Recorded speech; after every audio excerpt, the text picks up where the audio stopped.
Hi, my name is Chris Brennan, and you're listening to the Astrology Podcast. This episode is recorded on Tuesday, October 16th, 2018, starting at 1:44 p.m. in Denver, Colorado, and this is the 176th episode of the show. For more information about how to subscribe to the podcast and help support the production of future episodes by becoming a patron, please visit theastrologypodcast.com/subscribe. In this episode, I'm going to be talking with astrologer Tony Howard about what it takes to make it as a professional astrologer in the early 21st century. Hey, Tony, thanks for joining me. Hey, Chris. All right, so this is your second appearance on the show. The last episode we did was late last year. We did an episode with Cassandra Tyndall, and that was on how to find a professional astrologer from like a client perspective. But today I wanted to talk to you a little bit more about what it takes to actually become, or what it takes to make it as an astrologer in the early 21st century and to have a successful practice, and that there's like many different hats that you have to wear at this point in time in order to pull that off, I think, right? Yeah, for sure. And there are a lot of different choices, and there's a lot of different paths you can take. There are a lot of different paths open to folks that some folks might not even be aware of. So happy to talk about that with you today. Brilliant. All right. And for a little bit of background on this, part of the reason I wanted to have this conversation with you is your introduction to the astrological community almost a decade ago was that you launched this website called findanastrologer.com, where you're sort of setting up like a database or a classified section where astrologers could list their services, and it would be an easy place to go and like find astrologers basically. And through that, you ended up actually building some pretty close connections with some major leading astrologers in the community, and eventually became kind of like a manager of sorts to some pretty big astrologers like Demetra George, Stephen Forrest. Who are some of the other astrologers that you work with pretty closely? Mark Jones, Lynn Bell, Darby Costello, and Kelly Surtees. Actually, I've been helping Kelly Surtees in the last couple of years, who you know very well. Yeah, I've heard of her once or twice. Right.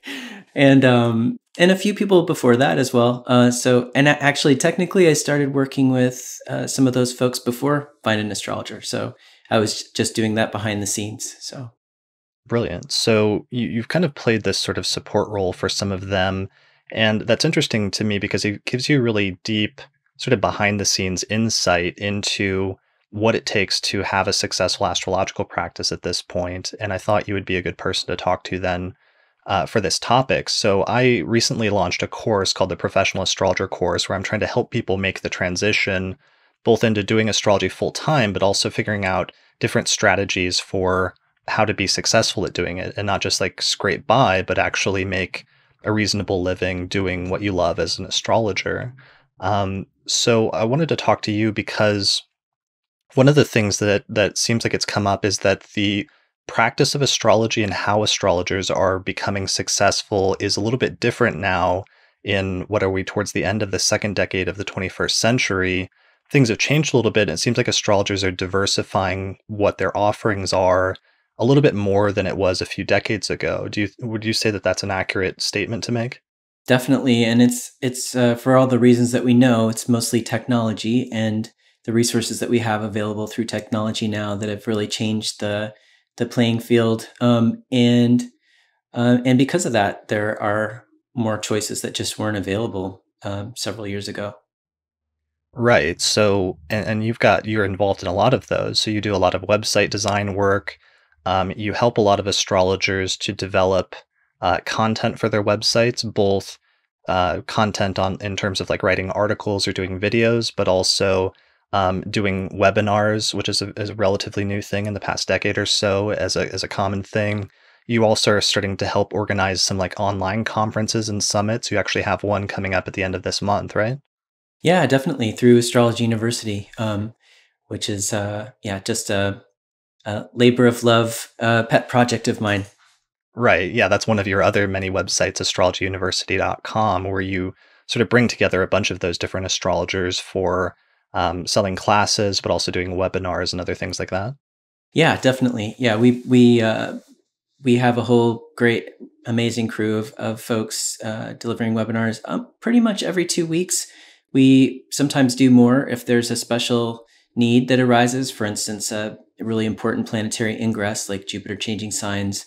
Um, and if one of my astrologers just has like some of them have really great creative muses that are not always turned on, and when they turn on, we want to kind of seize the moment. So Right. we'll do some extras thrown in there. But pretty much every 2 weeks we have a webinar going on some specialized topic, and we're also working on developing a 2 and a 4 year curriculum for folks as well. So I'll be rolling that out hopefully next year.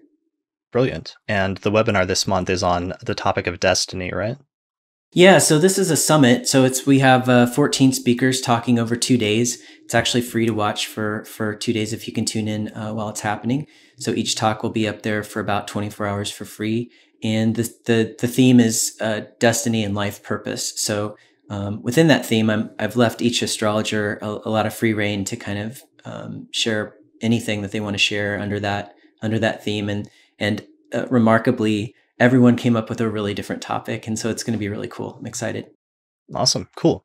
All right. So let's see, where do we get into here? One of the interesting like topics of discussion today that I wanted to touch on first was we had a discussion like a month or two ago about the feasibility of, a person making that transition into becoming a professional astrologer and how easy or hard it is.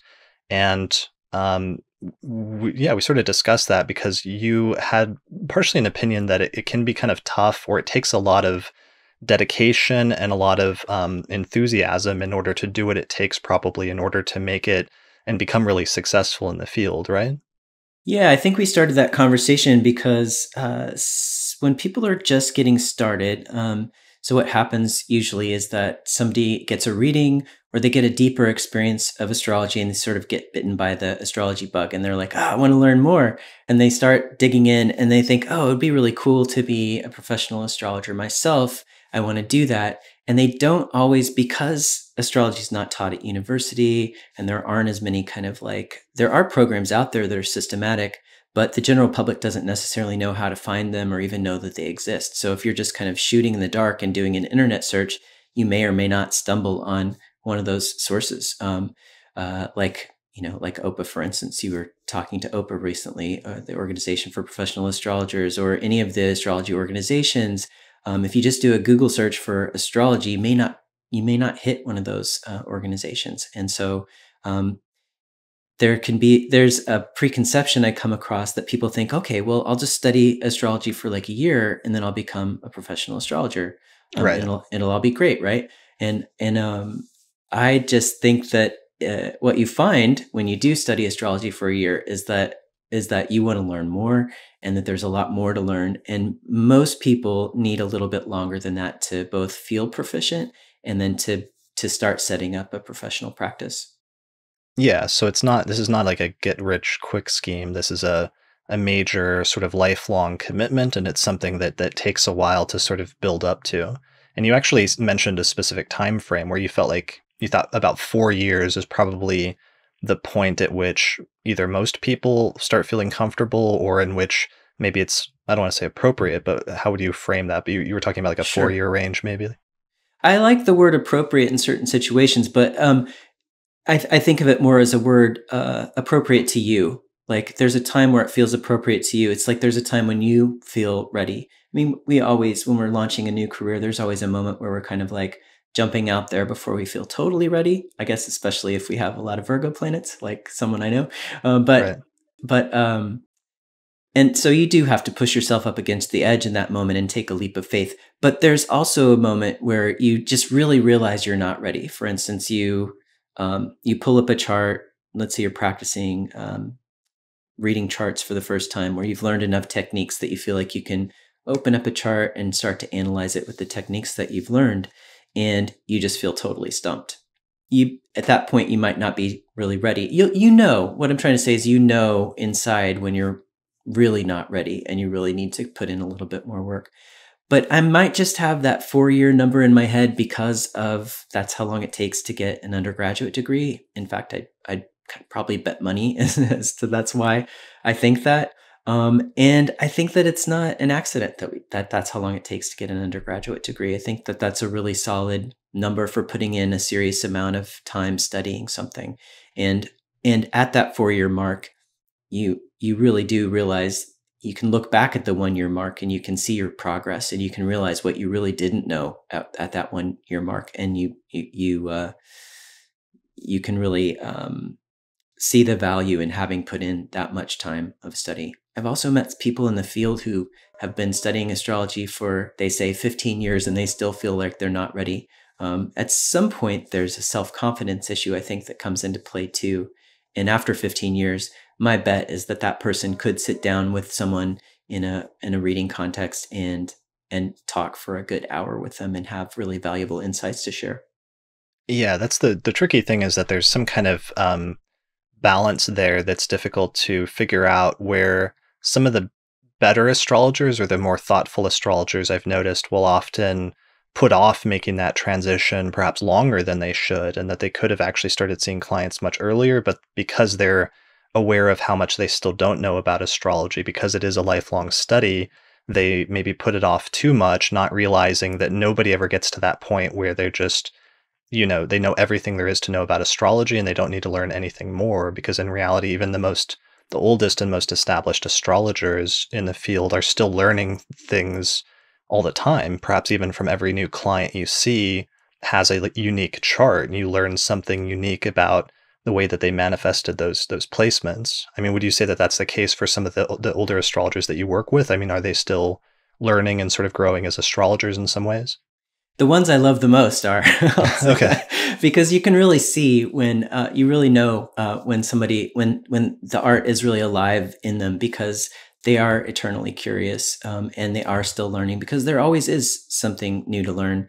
I think that every chart is unique, and every chart has something new to teach us. And even though you may have seen a Venus square Saturn before, you haven't necessarily seen it in the context of that chart that you're looking at, and in the context of the transits in the moment that that person's going through. Every moment is kind of arising anew and unique, and being open to seeing what that is and not thinking always that you know what that is, I think makes for a really wonderful astrologer. That's the kind of astrologer I'd like to sit with, somebody who's present to the moment with me in that moment. Sure.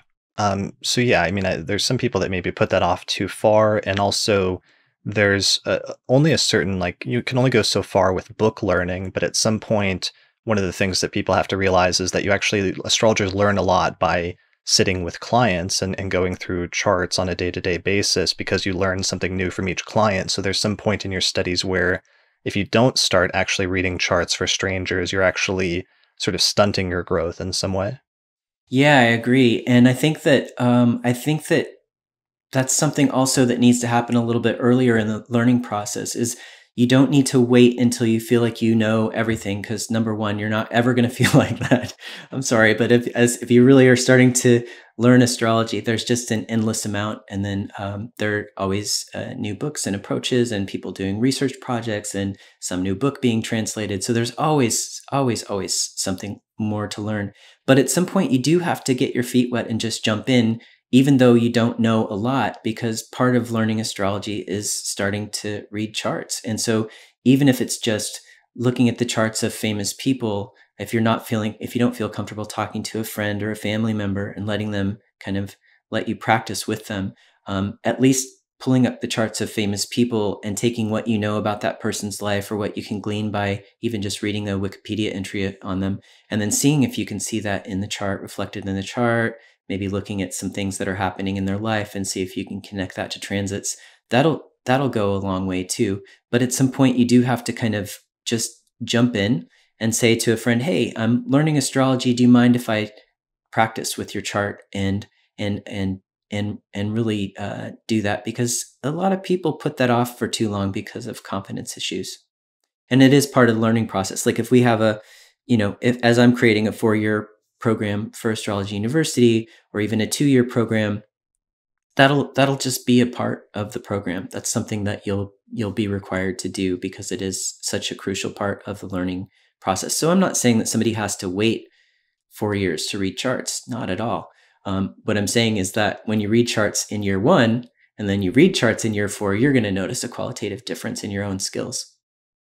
Yeah, I mean, there's something I think it was around 4 years or so into my studies that I probably started reading charts for clients or like accepting small amounts of money so that there was some exchange between myself and whoever's chart I was reading, even though it was just like maybe a few dollars initially. That and that really was like a transition point. But it's something that I definitely, I think around the 4 year mark, probably started feeling comfortable to start making that transition at least. Yeah, and I think that's a really important topic. I feel like you and Austin talked about that recently about the exchange, and how important that monetary exchange is, even if it's just kind of honorary or symbolic. That it does create a different energy, right? Where somebody's paying you for your skills and your services and what you're what you're giving back to them, and that there's kind of an even flow. And then Yeah. hopefully over time it becomes more and more even. Right. Yeah. Just it sort of forces you out of your comfort zone and into doing something where you've got to perform, but it also means that it's sort of like a two-way street, so that it's being your knowledge is being valued in some way, and there's something important about that on some level. Yeah, and when you're being paid for it for the first time, you're really stepping into the energy in a different way. You're showing up in a different way. And that comes Sure. across to the person you're sitting with. Sure. So, seeing clients, it seems like even nowadays, for 90, I want to say like some high percentage, like 90, 95% of astrologers is probably going to be your primary source of income, or a good chunk of your primary source of income, I think, for most astrologers, right? You're saying that consults are kind of like the bulk of the income. Is that what you mean? Yeah. Would you say that I think that's true for most astrologers. Still, I realize that's changing somewhat nowadays, and that's something that we'll go into a little bit later. But for most astrologers, reading charts for clients becomes the bulk of your income. I think that that's true for, I don't think it's true across the board for sure. And I think that there are a lot of astrologers working who don't make consults the main part of their business. And that's something I'm hoping to share with people in case you haven't realized that there are other ways to make a living doing astrology and you don't have to just do consults. I do think that at least understanding how to do consults is important because that's kind of that's kind of crucial. If you're teaching other people to do astrology, for instance, then hopefully you know how to read charts yourself, right? That's kind of a no-brainer. But I do know plenty of astrologers who make a great living, and they're just teachers, or they're just bloggers, they're just writers, they're just working online, for instance. I mean, there are a lot of ways of working online and having a blog and monetizing a blog that don't have anything to do with seeing clients. So thinking of a person I know who, if I said the person's name, everybody would recognize, and this person doesn't actually do a lot of consults. And you might be surprised by that. And But in terms of like how many people like that there are, I think that you're right in that there are probably far more kind of unknown, amazing, mostly women in any town in America who have a very full and thriving astrology consultation practice. And they're just seeing 5 clients a day or 3 clients a day and 5 days a week, maybe. And that's their whole business is just doing consults, and it's all built through word of mouth. And I know women like this who don't even have a website. So I think there are probably far more of them than there are of the rare celebrity type of astrologer who's able to make a very great living just writing blog posts, for instance. Sure. Yeah, I think that is definitely the more common older model. And there's a lot of those astrologers that you'll meet like locally in different cities who are just people where doing consultations is almost entirely their income. And they've largely just been doing it through word of mouth, and they haven't even necessarily published a book or anything else. They're not known in the community, or known most of the time even outside of their own city. They are just a local, in-person astrologer. But it seems like at this stage in like one of the things that's changed is that astrologers are diversifying a lot. Astrologers are going online. That when you offer your services through the internet, or when you have a website, which most newer astrologers do at this point, that suddenly you're not just limited to seeing people who live in your city, but instead you could have a consultation. Somebody could come, have a consultation with you from anywhere around the world. And so suddenly that opens you up to a much bigger market And then part of the trick at that point becomes the astrologer figuring out how to get their name out there or how to market themselves so that more people do know that they offer consultations or classes or other things like that. Yes, and that was actually a really big deal and a real sea change for professional astrologers at the time when that shift started to happen, when some of those technologies started to become available, when it did become an option to do a reading for somebody in Paris while you're sitting in Oklahoma. That that was a game changer for certain people.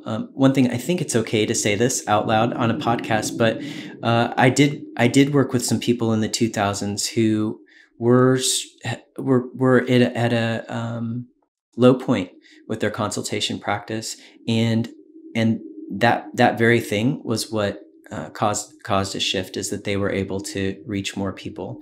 Um, Online. And the people I'm thinking about who fall into that category are people who had published books, and they had sort of a name. They had spoken at some astrology conferences. So they were known in kind of the niche of the professional astrology niche. But because they had people who knew them in different parts of the world, and then they suddenly had access to give those people readings in a way that was just easier to do for both parties, it took them out of the slump again. But obviously had to use a lot of technology to connect with those people. So making improvements on the website and then employing those technologies to connect with people.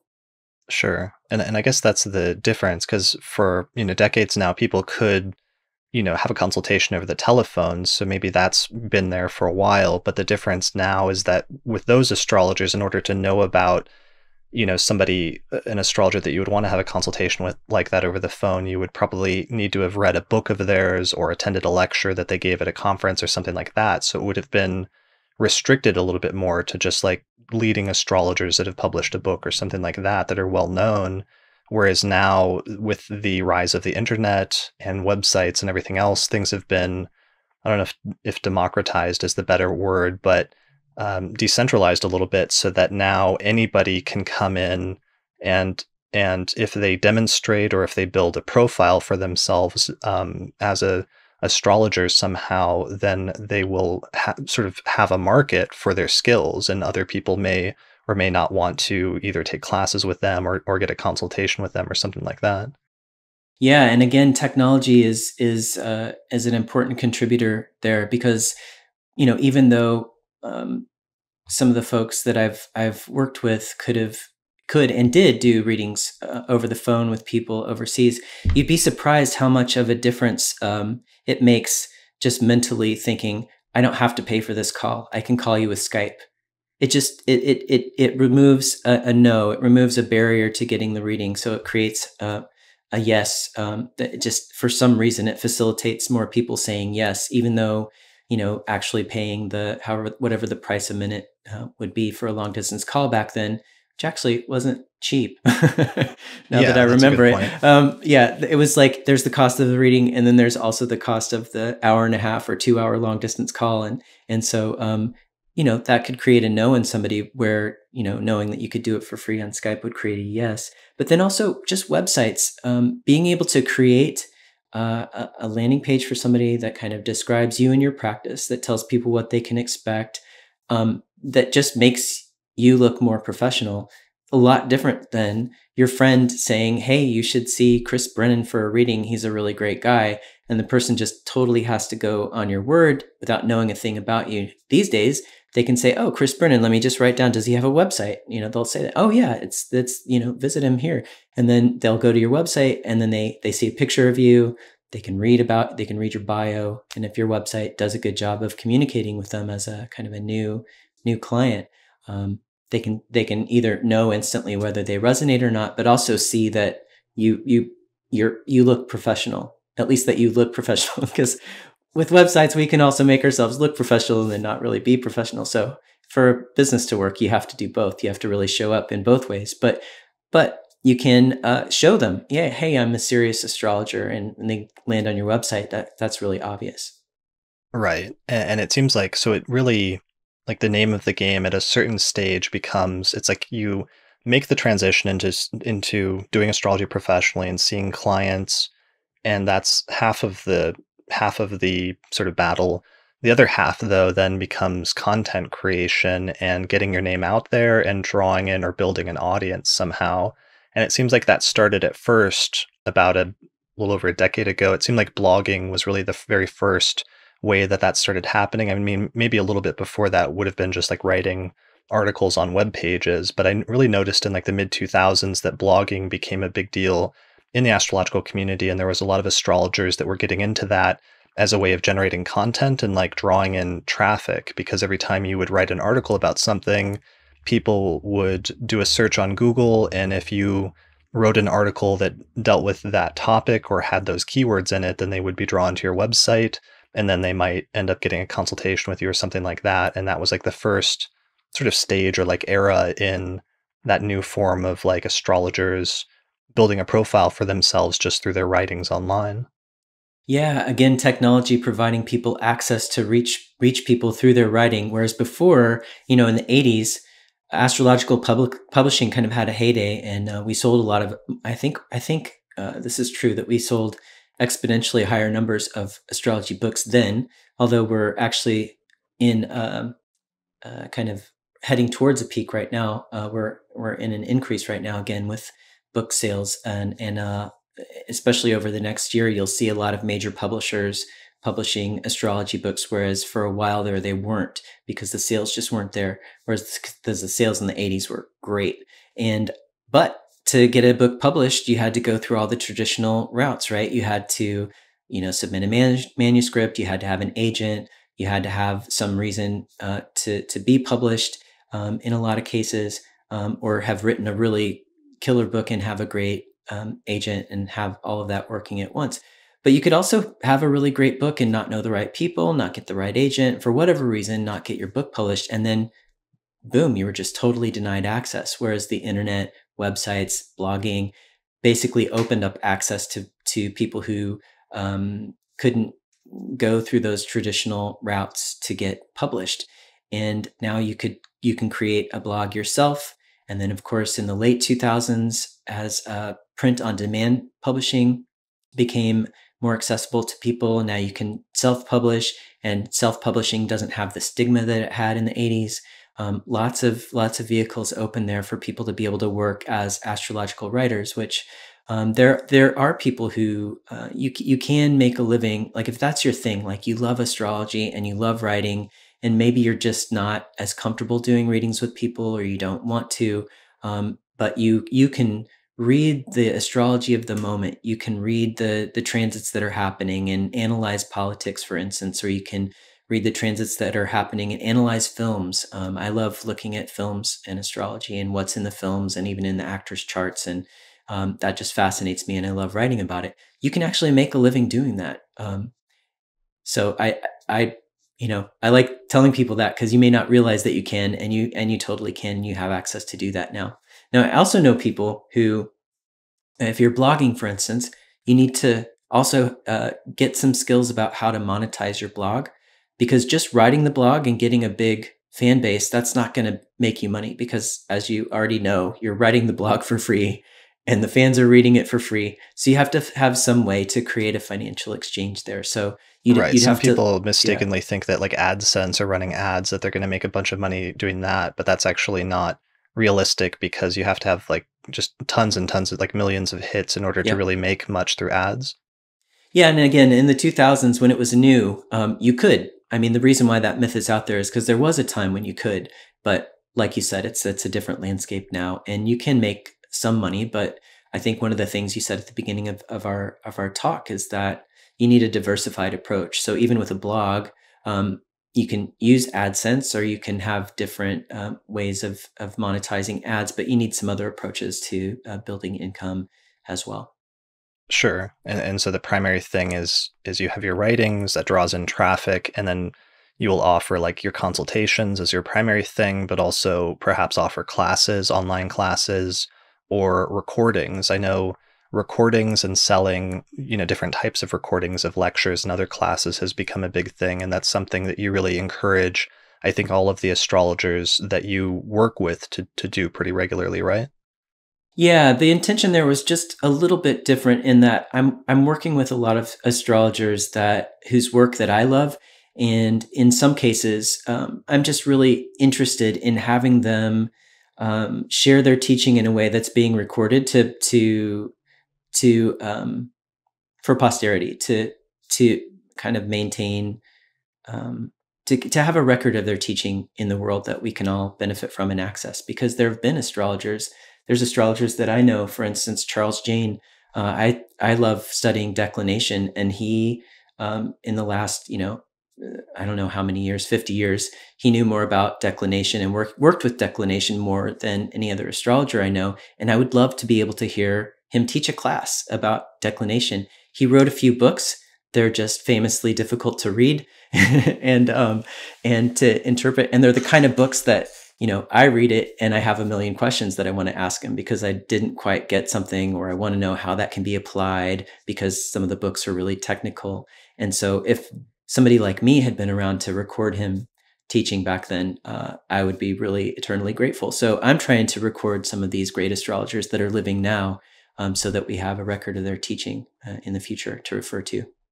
And Sure. so, but also, if you're a new astrologer and you're building a business, or if you know that you want to teach, some people just have a natural affinity for teaching, and you know that that's kind of what you want to set your sights on.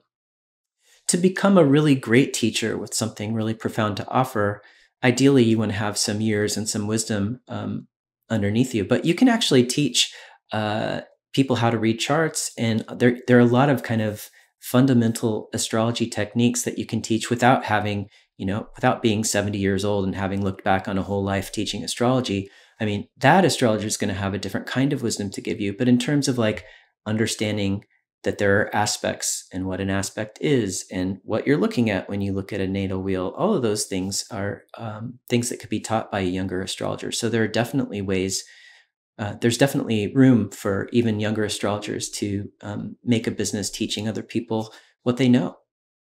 Right. And that becomes crucial in terms of like diversifying your astrological practice and developing sources of both active and passive income. There's like active income where you're doing something like doing a consultation or you're teaching a class, but then there's passive income where you have something that you put energy into creating, but once it's done, it's sort of out there and you can sell it and you don't have to do anything else, but people just buy it and that becomes a sort of income stream in your overall practice. Yeah, like a book.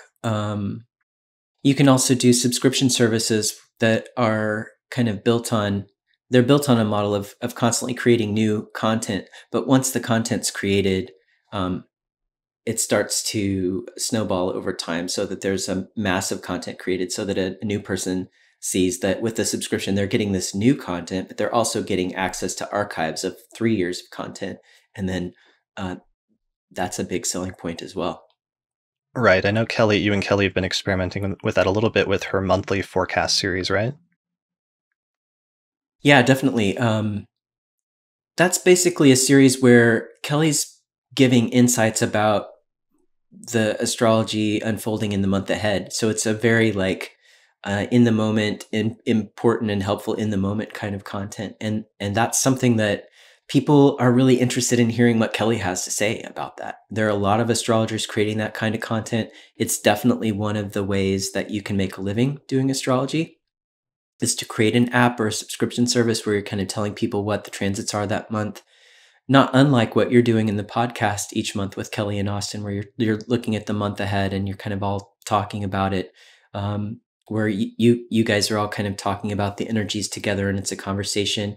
If you were creating a product for yourself as an astrologer, you'd basically kind of imagine that you're speaking to a client, and what would you be saying to that client about the upcoming Venus retrograde? What are the tips you might give them to navigate it? What are the ways you might have of recognizing that transit and recognizing that energy in their life? And then, of course, um, coming from whatever astrological approach you have and whatever philosophies you have, you would build all that into what you're sharing with folks, but you'd be addressing it to everyone in general versus what you would be doing in a reading where you're looking at someone's specific chart.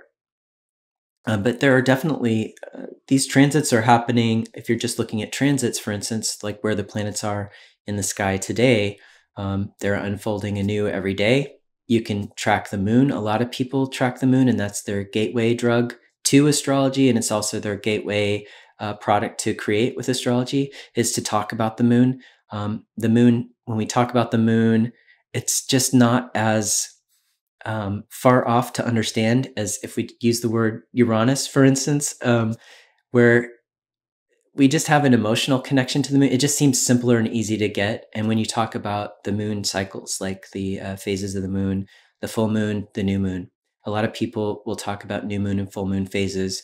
And that's something that the general public can easily understand, a little bit easier to understand than saying, as soon as you say Uranus is square Saturn, you've lost a ton of people. But if you say the full moon, people are like, oh yeah, I know what the full moon is. They get that. And then you can start talking about astrology from there.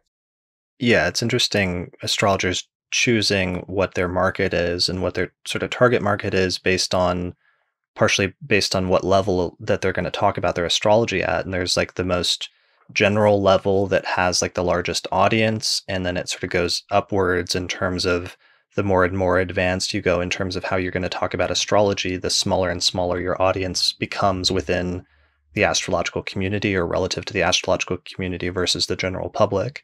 But I do see different astrologers that target different audiences really based on, I don't know, what their own interests are, or just, I don't know, I guess partially it's conscious. Like people do make a very conscious decision about what audience they want to target with their teachings or with their content creation.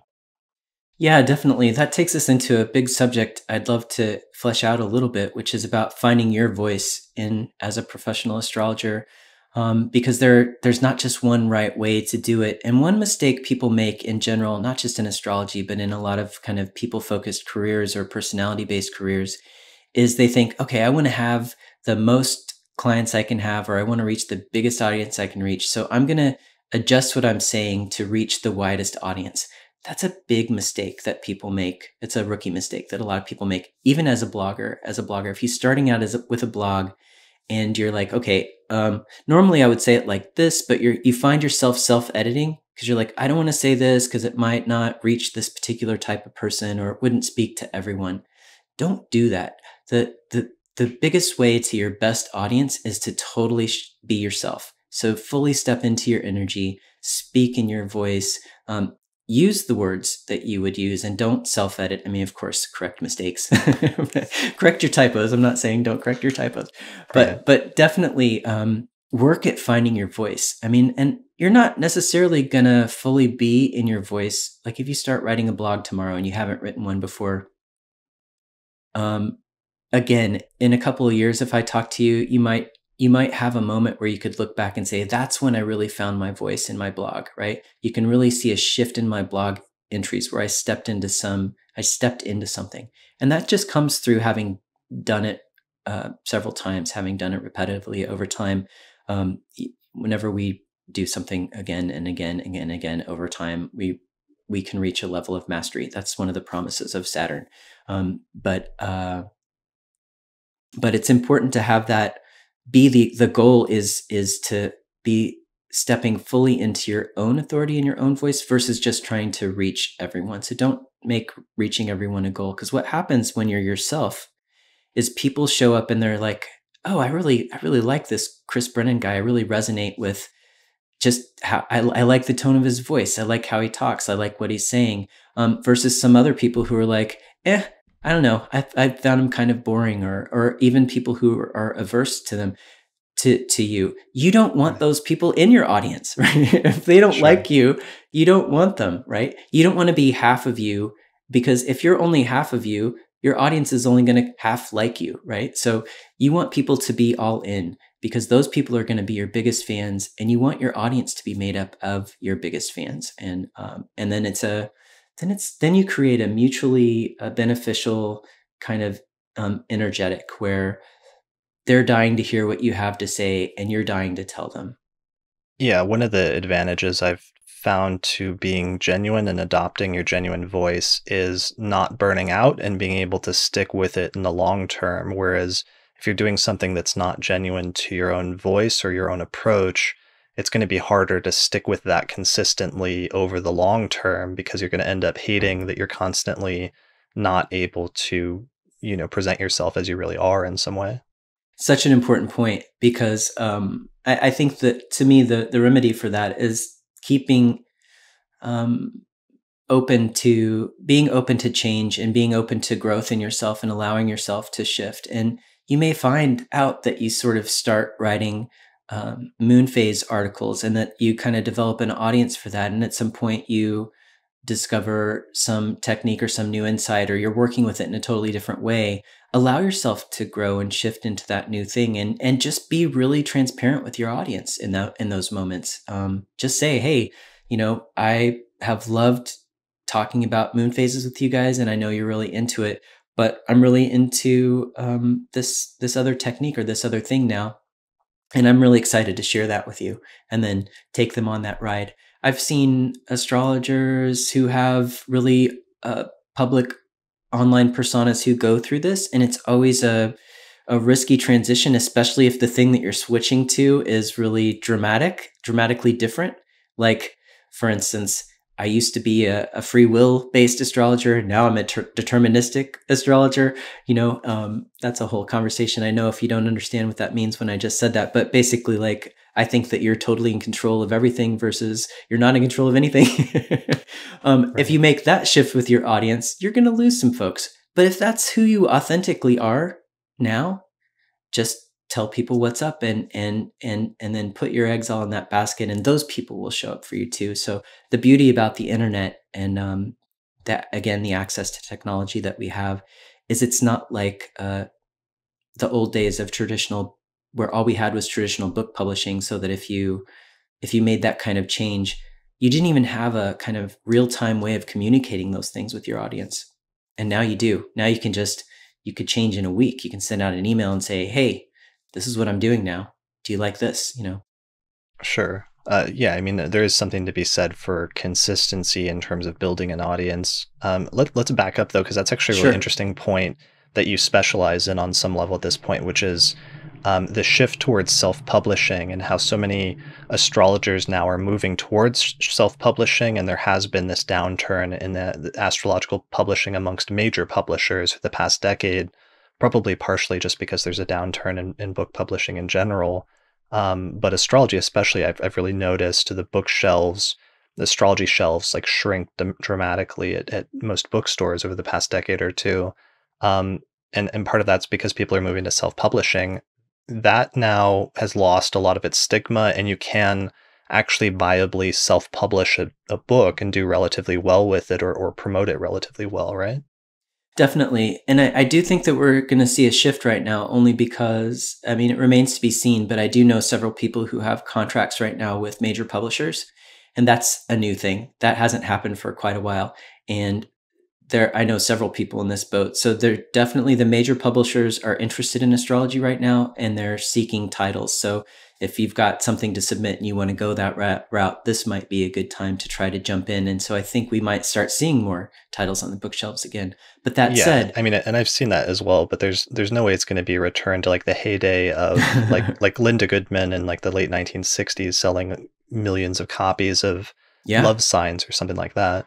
Yeah, those days are gone because people have a lot more choices with accessibility to information and entertainment.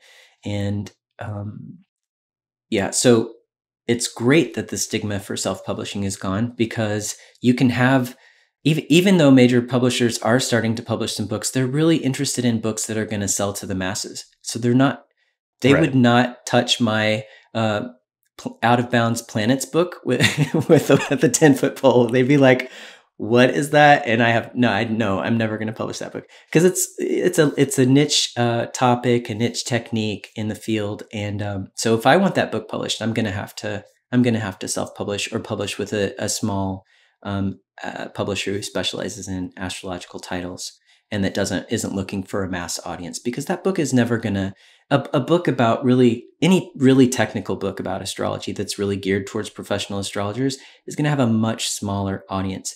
That might be your passion to write that book, and you can totally, make a living making that your niche, but it's just much smaller piece of the pie, and the major publishers are just not interested. So it's amazing that we have uh, print on demand so accessible, and basically for the cost it takes to hire a designer to do the cover, Of course, if you're a designer yourself, you can do that. The cost it takes to get the book laid out, so having hiring a layout person, and the cost it takes to edit the book.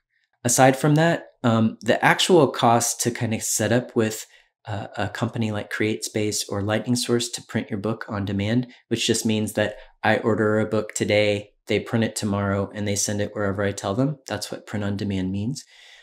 Versus I order 2,000 copies of a book, and I sure hope to God I can sell 2,000 books, Right. which is So the that's old really old that's really way. important. So that used to be the barrier to even self-publishing is you Yeah, needed to do like a large print run. So you needed to print up 10,000 copies or something like that in order to make it financially viable. Whereas nowadays with print on demand, the two main companies you just mentioned are Ingram Spark, I guess is actually what it's called, slash Lightning Source, and the other one is Amazon CreateSpace. And with those, they literally just print. You can either order 10 copies or 100 copies for yourself and then sell them, or you can order individual copies and send them to the people directly from the printer. exactly. Yeah, and so before, where you would have to have like maybe a $5,000 investment and hope that you would get your money back over time. Now you can make those labor investments that you could get all that done for $500. Not necessarily at the highest quality that you could get, but you can get it done for $500. And then with Lightning Source, which has changed their name to Ingram Spark for that part of the print on demand, and then Amazon, I think, is also changing to just KDP, or Kindle Direct Publishing, because they've incorporated CreateSpace into Kindle Direct Publishing now. They've been making Mm, that change this year, so okay. I don't know if they're going to ditch the CreateSpace name at some point. But anyway, with CreateSpace, there's not even a fee to upload a title there. It's just free to upload your title. If you want to Right. do a proof copy, you have to pay, whatever, $12 to get a proof copy. But with Lightning Source, there's a $75 fee, which again is like nothing compared to what it used to be. And then there's one more fee that you keep in mind, which is the fee to purchase an ISBN. So it's that long number that you see attached to like an Amazon book. Right. You can have Amazon generate one of those numbers for you if you only participate in their system. But if you really want your book to potentially be able to be purchased by your local independent bookstore, then you need to get an ISBN, and there's a fee for that as well. It's in the realm of I think you can get a block of 5 for $200 or something like that, or $100. I don't remember, but it's not. You don't have to spend $5,000 to publish your book anymore. You can spend maybe $750 and have it ready to go. Yeah, and that's a huge deal because I remember the tail end of that about a decade ago where Ben Dykes, his first book, his translation of Guido Bonatti, he had to spend like a ton of, I think he had to take out a loan or something like that in order to print up, a bunch of X amount of like 1,000 copies or something of this big, thick, hardbound book. And then eventually had to make that back through sales of the book. And then eventually, once he ran out of copies, like that was it for that print run unless he did another print run. But then eventually, over the past decade, he switched to these print on demand companies where he doesn't have to worry about that anymore. And that's become a decent part of his income is publishing those different translations of ancient astrological works where he publishes a new one every few months, it seems like. Yeah, and it also kind of frees up your creativity too, because in the past, where Ben would have had to basically become a Bonatti salesman for for the next few years to try to sell that book, Right. instead he can just put the book out there and then keep focusing on wherever the creativity lies for him in the moment. And of course, he'll continue to sell the Bonatti book, but he won't feel the pressure. Like, I've got 2,000 books sitting in a warehouse, I have to sell them and I have to get my money back. That creates a kind of pressure where has an impact on your work. And so um, the POD system creates a kind of creative freedom too, which is kind of cool. Yeah. I mean, the downside, of course, is there's probably some a lot more lower quality books on the market than there used to be, which is obviously one of the issues also with blogging is now, even though it's lowered the bar to entry for a lot of people and everybody, regardless of what their background or like financial situation is, can now, teach astrology or talk about astrology. The quality is still not quite as good as having some of those barriers to entry, even with simple things like, publishers hiring an editor that really makes a difference. And sometimes newer astrologers or astrologers that are just getting into self-publishing don't realize the advantage of some of those professional services, like hiring a professional editor or a professional layout person or somebody to make diagrams for you or what have you. Yeah, and I do want to say that even though I said that you could get in like on the cheap, so to speak, and have your book published, if that's Right. all you can do, and that's the only way you can do it, then do that, if that's what you're called to do. But ideally, it is totally worth paying for a good editor. It's totally worth paying somebody who went to school and to study graphic design, and not just your cousin who likes to play around with Photoshop to do your book cover, right? It's better to pay a professional, and I mean it's better in any field, right? It's better to pay a professional astrologer to get a reading than it is to read your horoscope in a magazine. It's just better, right? So Yeah. I it's mean, the that seems like same. one of the big secrets of being a self-employed astrologer is eventually starting to realize that you need to delegate responsibility to other people, but also sometimes you need to find specialists who specialize in different areas in order to make sure that the quality of what you're putting out is the best that it can be. And sometimes just putting out like a quality product can in and of itself like set you apart from what other people are doing. Yeah, definitely. I think you and I have had that conversation before about when I started doing websites for people in the 2000s. There was a little bit of a quality issue, so to speak, Right. with astrologers' websites, and I was trying to elevate the image of astrologers, especially some of the astrologers I worked with. The image on their website did not match the quality of their work at all. It just was a total disconnect, right? So it's like there's this really deep, profound psychological work coming out of this person, and their website's like purple and has like stars swirling around on it. It's like, Right. yeah. Well, and that's the role that you're playing for a lot of, especially some of the older astrologers, where they didn't grow up like coding MySpace pages, so they don't know HTML or something like that. They don't know how to do a website. They're really good at astrology, but they need some help or they need some sort of support doing some of these other technological things that either they don't know how to do or would just take too much time and would be too much of a distraction from the more important work that they could be doing to like stop everything and like take a 4-month course on like web design or something like that. And that's the stage where people do hire out or get help or something like that. Yeah, and I always recommend that because early in the game, if you're low on funds, and there are times in which you just have to do it yourself, right? Because you just can't afford to hire X, Y, or Z person. But you Sure. definitely want to keep that as a goal.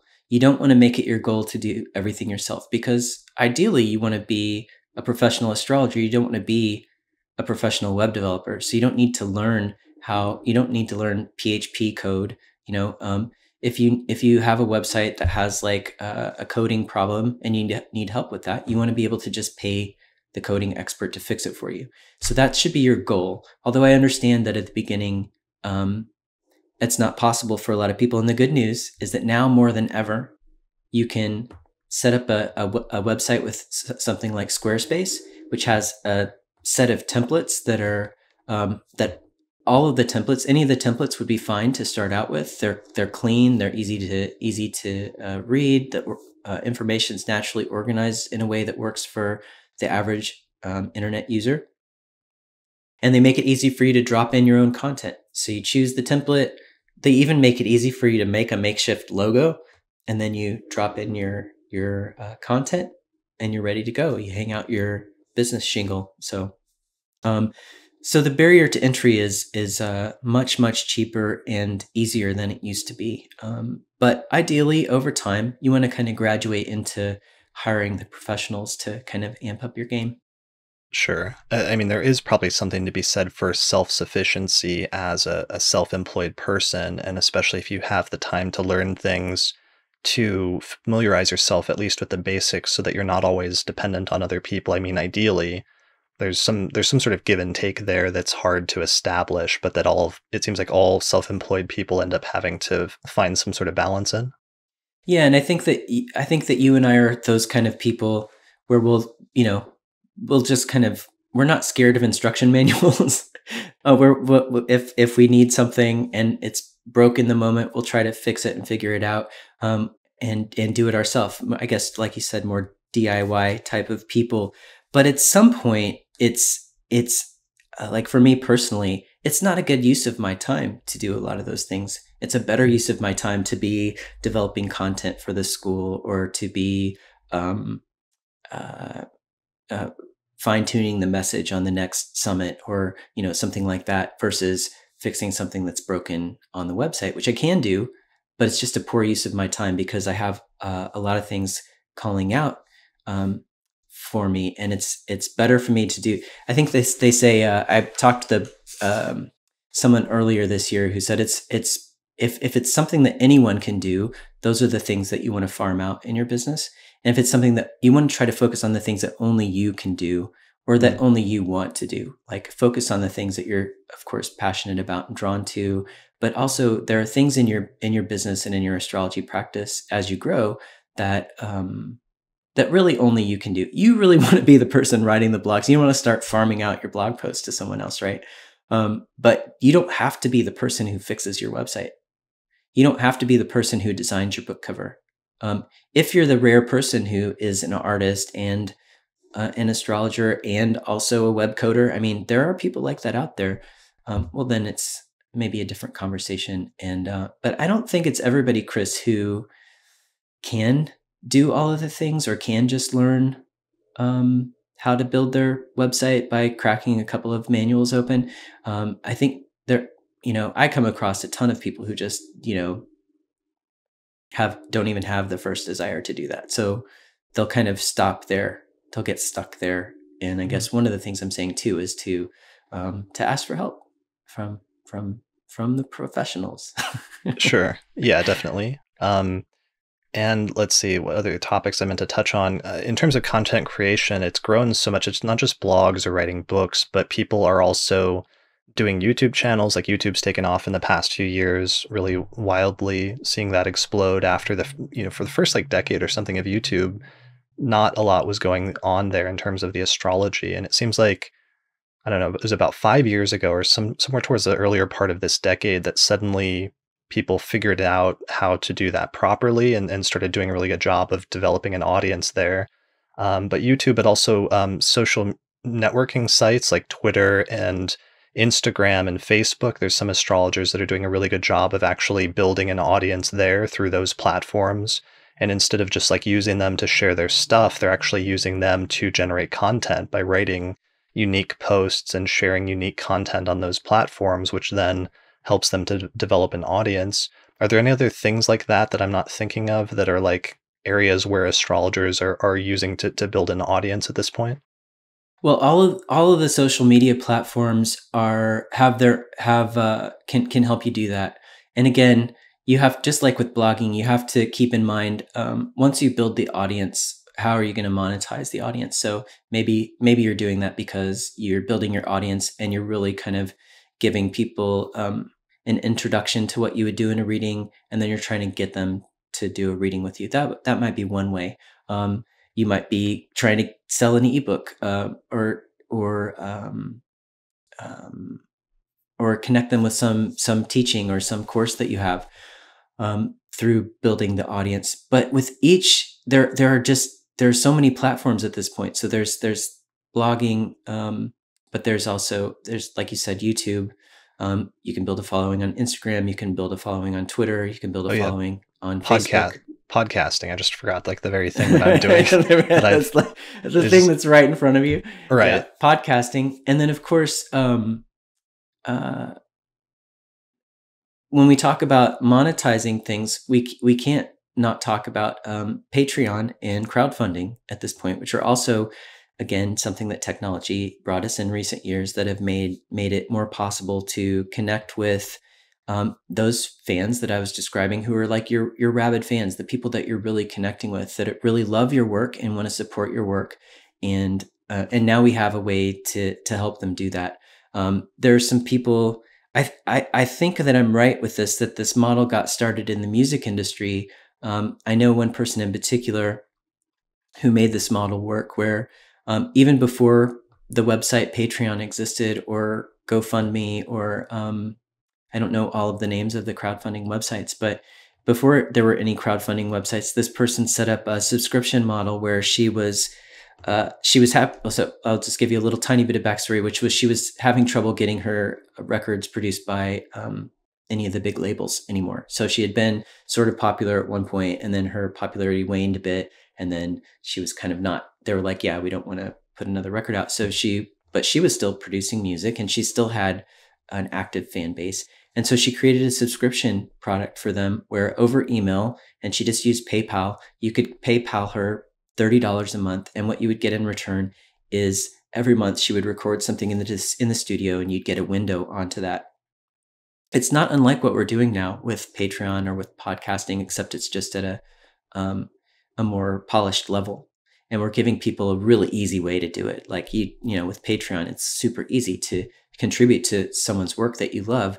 And then we're also just setting up this great model where people can support the things we love in a really direct way. And what people are like you are doing with the content, which is so wonderful, is because you're getting that positive feedback, you're also able to create content that really serves them. You're able to say, hey, what do you guys want next month? What this woman did with her music business was she would give them a piece of work in progress, and she would say, hey, what did you like or not like about this song? I'm still working on it.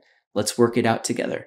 I had this idea to put this in the chorus or this, which do you like better? And then it was this interactive creative process where they created, and then by the time she got to the last iteration of the album, it was like an album that the fans just like not only loved, but they had helped make. So that's all possible through crowdfunding. And so it's I think I might have got off topic from the original question, but I think it's just a really great, it's another great source of income that I think is both, it's positive in the sense that it makes it possible for people to do work, but it also makes it possible for the fans of the work to connect and participate in a new way that they couldn't before.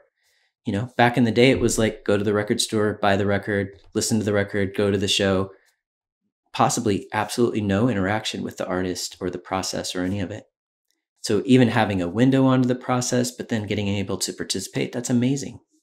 Yeah, and it's made a huge difference for me. I mean, just in terms of improving the quality and the consistency of being able to do this as much as I do would not be possible at all. And if you look at the first like few years of me doing the podcast, it was very sporadic, and I would do an episode like every few months. And it was only once I started having that support from the patrons that I was able to do this consistently, 4 episodes a month, plus the bonus episodes and everything else for patrons. So yeah, that's huge. And that's a completely new thing that's just really emerged in the past few years. There's probably other like emerging technologies and markets like live streaming that I think people haven't really been fully tapped into yet in the astrological community that I'm looking forward to seeing what happens with that and who will figure out a new way to use it. Yeah, and video is huge right now, and video is really important to kind of wrap your mind around if you want to be the kind of astrologer who has a personality-based business. Again, if you're like working on your consult business and you just want to do consults and you don't want to have a blog and you don't want to be on the internet, you don't have to be to make a living as an astrologer, to have a thriving consult practice. I know a woman here in Portland who sees 5 clients a day, 5 days a week, and she's never had any of those things. And she's, obviously totally successful if she's booking that many readings, and she's been doing it for years, and positive feedback loop there. It's just that these technologies have enabled us to create other positive feedback loops with our clients and our fans. And it's just way more accessible. And I would also say, just to somebody to people for encouragement, whether you're interested in making a blog or a podcast, that don't get discouraged by the fact that there are already so many out there. If like you're really called to do it and you're passionate about it, do it, because to my earlier point, you're going to do it in a way that's different from me, that's different from Chris, that's different from, anybody else who has a podcast or a blog or a website, or a YouTube channel. You're going to put everything through your filter, and you're going to speak in your voice. Recently did a summit, a side project summit called Fresh Voices in Astrology. And I had an intention there of bringing in people to honoring and celebrating diversity. And one of the things that happens when you give yourself agency to speak in your own voice, and you find your own voice and you speak to your fans, you're going to be able to connect with audiences that we didn't connect with in the 80s because some publisher was deciding who got to be at the top. It was just like that in the music industry, right? So back then, Right. some music agency executive could say, oh, your hair's not blonde enough. We need somebody with really blonde hair. I mean, it could be that ridiculous, right? It's like, Mhm. and they get to decide who makes it to the top, or even who even just gets access to make it to the top. And now, and even then, there were people that didn't. There were people in the audience that were being sort of disrespected by that viewpoint, and there were people that in the audience that were being ignored. And now we can find our audience and we can connect with them. So if you're inspired to do this, go out there and find your audience. You totally can, and the technology is available. So definitely like seize the day and go for it. Yeah, definitely. There's still a lot of room for growth and for people, and I'm excited at how many people are getting into YouTube and podcasting and everything else. And there's still a lot of opportunities there for people to get into it and also to build, to speak to unique audiences that they themselves are coming from. One of the most really notable examples over the past few years has just been Chani Nicholas and her work, and just how amazing of a job she's done in cultivating an audience within like a specific community and speaking in a way that's very genuine to who she is and what her interests are and what her beliefs are and everything else, and not holding back and not like watering it down or editing or something like that, um, and being successful doing that. And yeah, that's been really impressive, and I think is a good sort of inspiration for other astrologers and what's possible at this point in time. Yeah, she's a perfect example, Chris, of somebody who is just speaking in her own voice, unashamedly saying like what is. And if she had presented a book idea back in the 80s to somebody, and I mean, she might have been rejected, right? She might not have gotten a platform to speak in her Right. voice. So, but yeah, she's a great example of like what to model in terms of not like don't try to say what she's saying, but in terms of like Right. she's just being wholly herself. She's Right. like, this is myself, and I'm talking about astrology and the techniques of astrology. Anyone can learn. We all have access to the books, the same books, and the same teachers. Well, uh, most of us do, I guess. And many of us do. I'm sure there are people who don't have access that are going to be listening to this podcast, but hopefully there are ways to get these teachings. And and then you channel them all through. You put them all through your filter, and you project them all through your particular voice and experience. And you're going to have something unique to say and unique to contribute, and we'll all benefit from it.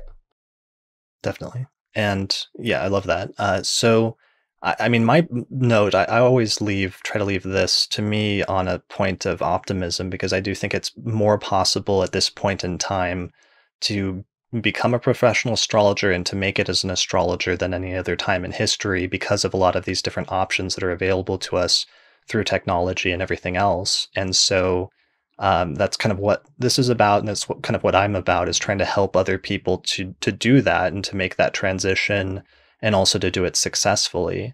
I know you're somebody who also is trying to help other people to do that through your teachings and through some of the different programs that you're creating with Astrology University, and through some of the other webinars or summits through that. So, yeah, do you have any other like final thoughts or advice for anybody that's thinking about making that transition, and what they can do to try to, I don't know, do it successfully? That's kind of a Well, big question. yeah, Sorry for yeah. that. No, the first thing that comes to mind is I think what actually started this whole conversation between us privately, which is I would tell people keep your day job for now, Right. because it's not going to happen overnight in 99.9% of the cases. There are definitely a couple of cases out there that I can think of where people made things happen really, really quickly, but not for the reasons that Chris and I have been talking about today. If you really want to do this well and with a lot of heart and integrity, it takes some time. It takes some time for you to feel comfortable. It takes some time. There's a lot of information to learn. I'm sorry, but it takes more than a year to learn everything that you could know to give a decent natal reading.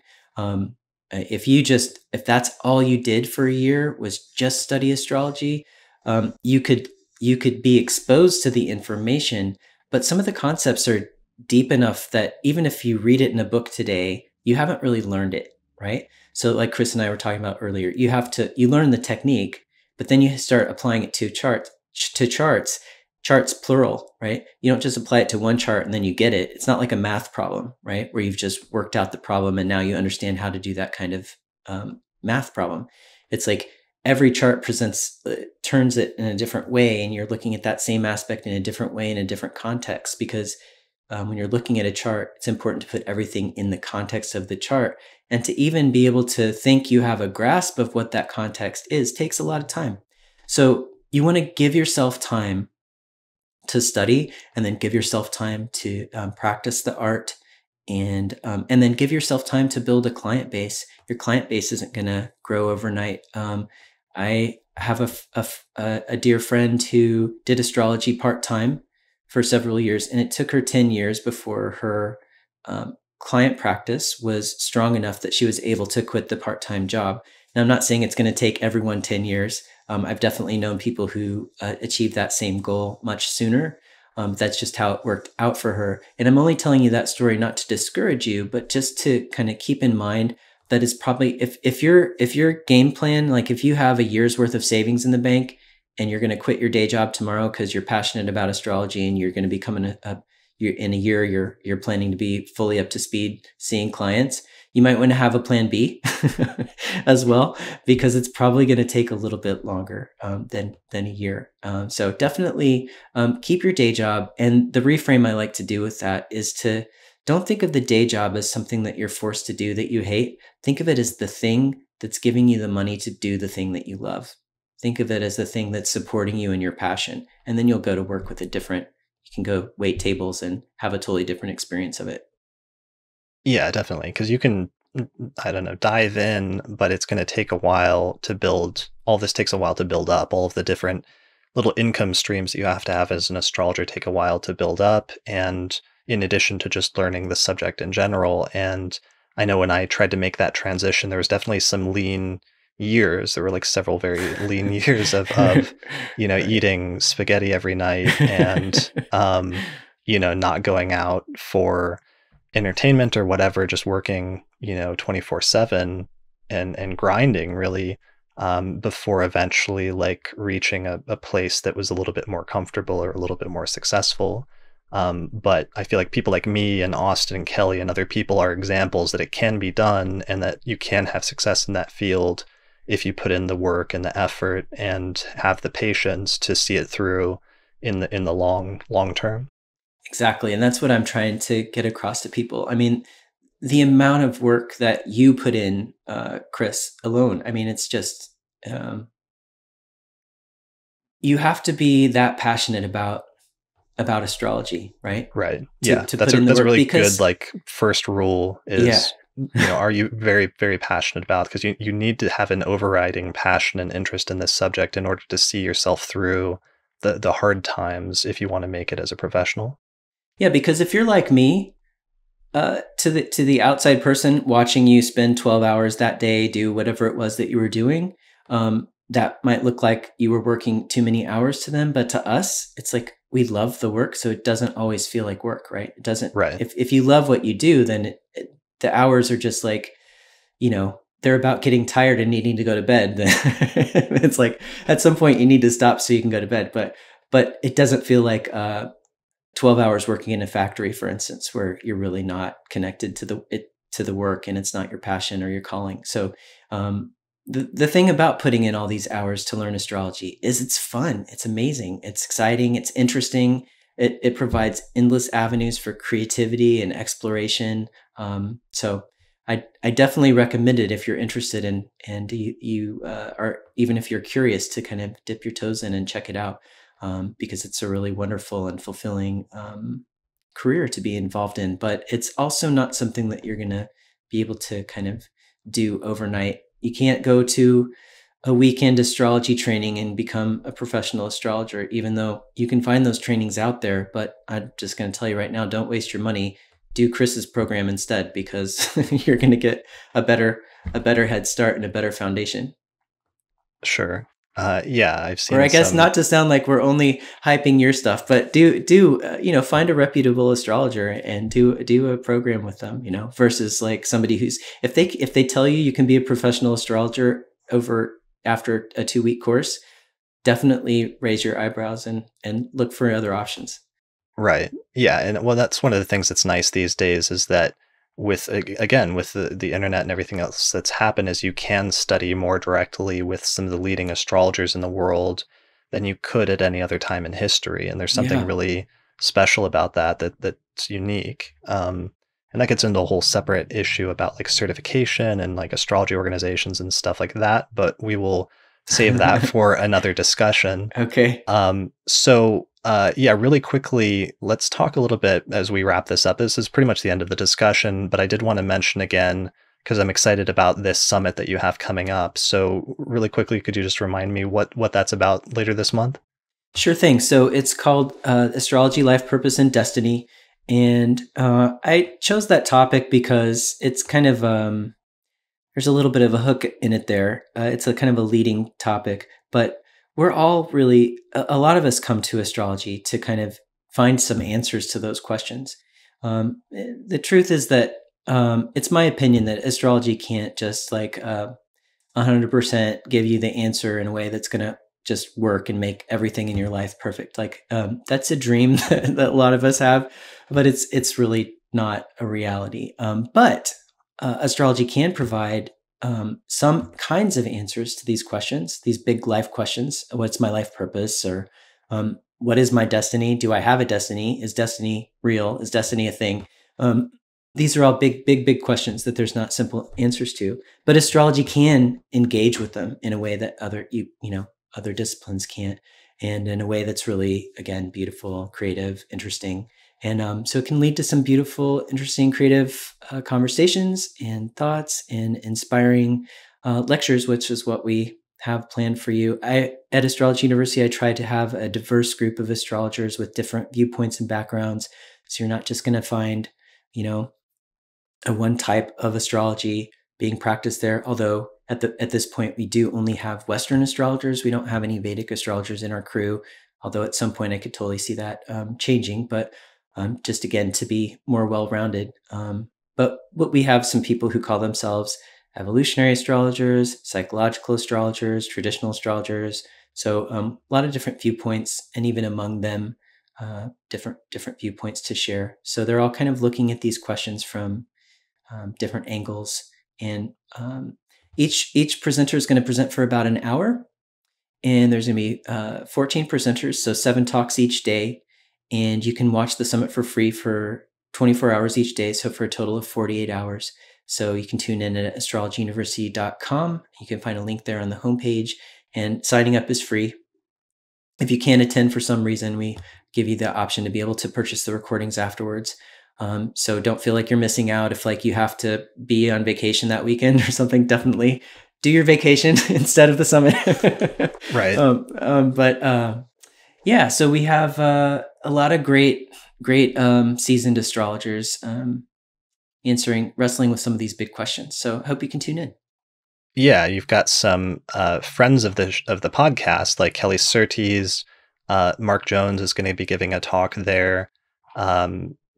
Lynn Bell is going to be giving a talk, and there's also a number of other great astrologers that haven't been on the podcast before, like Stephen Forrest, Darby Costello, Frank Clifford, Jason Hawley, Greg Bogart, Kira Sutherland, and several other people. Yeah, So, definitely. Yeah, and if you haven't heard some of those names, definitely take the opportunity to tune in free and see if you resonate with some of them, because you may find somebody new that you resonate with.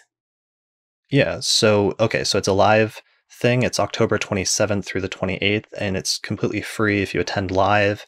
And then afterwards, I'm sure for those that only listen to this like next month or something, you'll be selling some sort of like recordings package or something eventually, right? Yeah, definitely. You can actually sign up for the recordings now if you want. It's called the All Access Pass, and but it'll be available later too. So if you totally miss out and you're listening to this a month later, you can totally still get the recordings, and we threw in some bonuses there too. So yeah, Cool. Well, people can find out more information at astrologyuniversity.com. awesome. Thanks, Chris. Great. Awesome. Well, thanks a lot for joining me today to have this discussion. I really appreciate it. It was good talking to you. And yeah, if people have any questions, they can leave them in the comment section below on the website or on the YouTube page for this episode if you're watching the video version. And other than that, thanks everyone for listening, and we'll see you next time. Awesome. Thanks so much, Chris. All right, thanks.